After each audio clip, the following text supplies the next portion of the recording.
Anh The tặng em morning này. came quietly, so quietly that it Ôi, đẹp almost quá. felt like the world Em thử luôn itself đây. was holding its breath. No rushing footsteps, no voices calling for help, no trucks, no deliveries, no urgent plans, just the soft rustling of leaves and the distant sound of birds echoing through the mountains.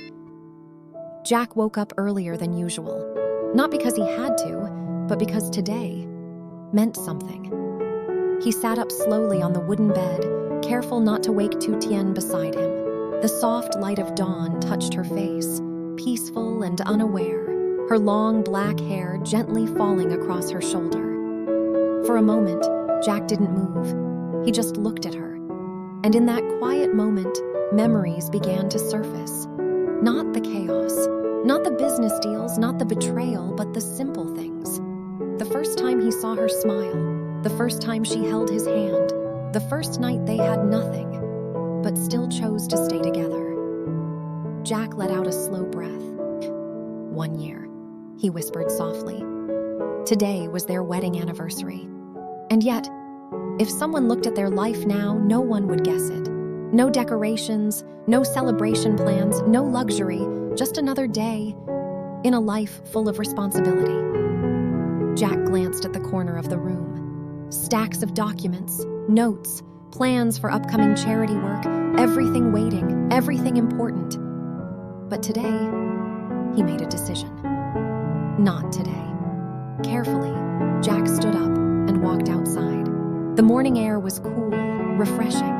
The garden, once destroyed, once rebuilt, now stood quietly in the soft light. Small plants swayed gently in the breeze, alive again. Jack stepped forward, looking around. This place. This was where everything had begun again. And maybe this was where something should be celebrated too. A faint sound came from behind. You're up early. Jack turned.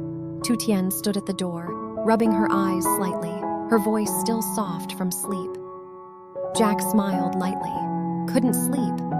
She walked toward him slowly. Thinking about work again? He hesitated for a split second, then shook his head. No. She looked at him, slightly surprised. That's new. Jack chuckled softly. Yeah, I guess it is. She stepped closer, standing beside him. Both of them looked out at the garden. For a moment, silence. Then, do you remember what day it is? Jack asked. Tu Tien blinked. She thought for a second. Then her eyes widened slightly. Today? Jack nodded. She let out a small laugh, half embarrassed, half emotional. I almost forgot. It's okay, he said gently. We've been busy. Too busy, helping others, building something bigger than themselves, and somewhere along the way, they forgot to pause, to look back, to celebrate. Tu Tien smiled faintly. We don't have to do anything special, she said. Just being here is enough. Jack looked at her. Her words were sincere, honest, and that was exactly why he couldn't let it pass like that. Maybe, he said slowly, but I want to do something. She raised an eyebrow. Like what? Jack shrugged lightly. Just something simple. She studied his face for a moment, then smiled. All right, but don't overdo it. He nodded. I won't. But deep down, he already knew. He was going to. Later that morning, after a simple breakfast, Jack quietly slipped away. I'll go check something in the village, he said casually. Tu Tien didn't suspect anything. Don't be long, she replied. I won't.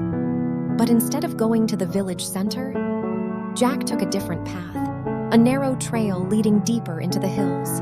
He walked with purpose, his mind focused, because today, he wasn't just planning something, he was creating something. Hours passed. The sun rose higher. Back at the house, Tu Tien went about her usual routine, watering plants, preparing food, organizing small things. But something felt different, quieter, as if the day itself carried a strange kind of anticipation. She glanced toward the path Jack had taken. What are you up to? She murmured softly. Meanwhile, hidden behind a cluster of trees, not too far from the house, Jack sat on the ground. Around him were pieces of colorful fabric, traditional patterns, hand-woven, simple but beautiful. He picked one up carefully, running his fingers across the texture. This should work. His hands weren't steady at first. He wasn't a tailor. He had never done this before. But that didn't matter, because this wasn't about perfection. It was about meaning. He began to work, slowly, carefully, stitch by stitch, each movement clumsy at first, then more controlled, more deliberate. Time passed unnoticed. The sun shifted, the shadows moved, and still, he didn't stop. At one point, he pricked his finger. A small drop of blood appeared. Jack paused, then chuckled quietly. Guess I deserve that. He wiped it off and continued. No frustration, no impatience, just focus, because every stitch was a memory. Every thread was a promise. Back at the house, the sun had begun to set. Golden light filled the garden. Tu Tien stood outside, looking down the path again. Still no sign of him. A small frown appeared. "Ugh, Jack?" For a brief moment, worry crept in, but then footsteps, soft, familiar. She turned. Jack was walking toward her, but something was different. He held something behind his back. His expression, nervous, which was rare, very rare. "You're late," she said, trying to sound casual. Jack smiled awkwardly. "Yeah, sorry." He stepped closer, stopping just a few steps away. Neither spoke for a moment. The air felt different now, charged, quiet, anticipating. "Tien," Jack began. His voice wasn't as steady as usual. "I don't really know how to do this." She tilted her head slightly. "Do what?" He took a breath. Then slowly, he brought his hands forward, revealing it. A dress. Simple. Handmade. From colorful traditional fabric. Not perfect, not flawless, but undeniably beautiful. Tu Tien froze. Her eyes widened. "Jack," he looked down at it briefly, then back at her. "I made it," he said. A small pause. "For you." The world seemed to stop, just for a moment. And in that moment, everything changed. The wind slowed, the leaves stopped rustling. Even the distant sounds of the mountains seemed to fade away, as if the entire world had paused, just to witness this moment. Tu Tien stood frozen, her eyes locked onto the dress in Jack's hands. A handmade wedding dress, not white, not luxurious, but woven from traditional fabric, rich with colors, patterns, and soul. Each thread slightly uneven, each stitch imperfect.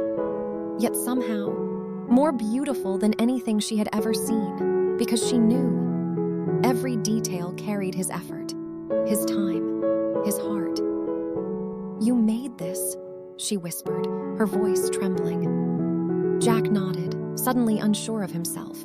"Yeah, I know it's not perfect. I've never done this before, so—" Before he could finish, she stepped forward. Fast, her hands reached out, gently touching the fabric.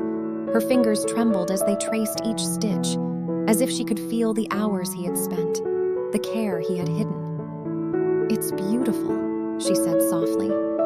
Jack blinked. "You don't have to say that.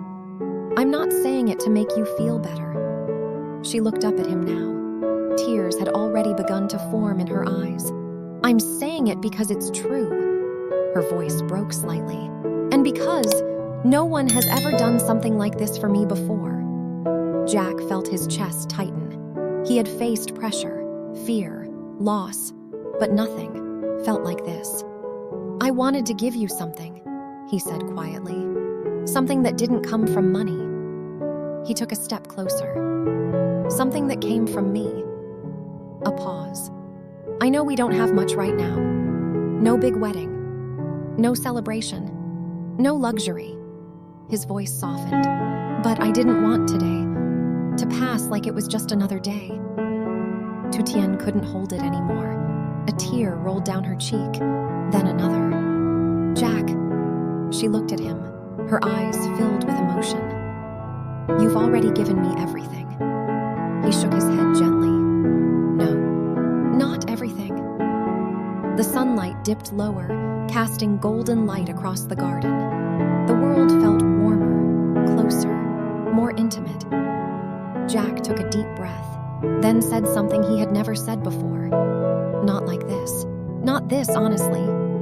When I lost everything," he began slowly, "I thought my life was over. I thought I had nothing left." He looked at her. "But I was wrong." A pause. "Because I still had you." Tu Tien covered her mouth slightly, trying to hold back her emotions, but her tears kept falling. "You stayed," Jack continued, "when I had nothing, when I wasn't anyone, when I couldn't give you anything." His voice grew deeper, stronger, "and you never asked for more." He stepped closer, now only inches away. "But today," he said softly, "I want to ask for something instead." Tu Tien looked up at him, her heart racing. "What?"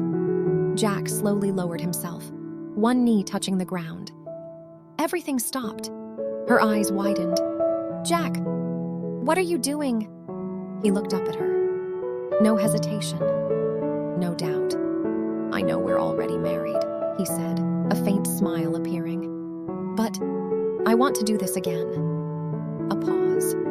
"Properly." He held the dress up gently. "Tu Tien," his voice softened. "Will you marry me again?" Silence. Complete silence. Then she broke. Tears streamed down her face uncontrollably.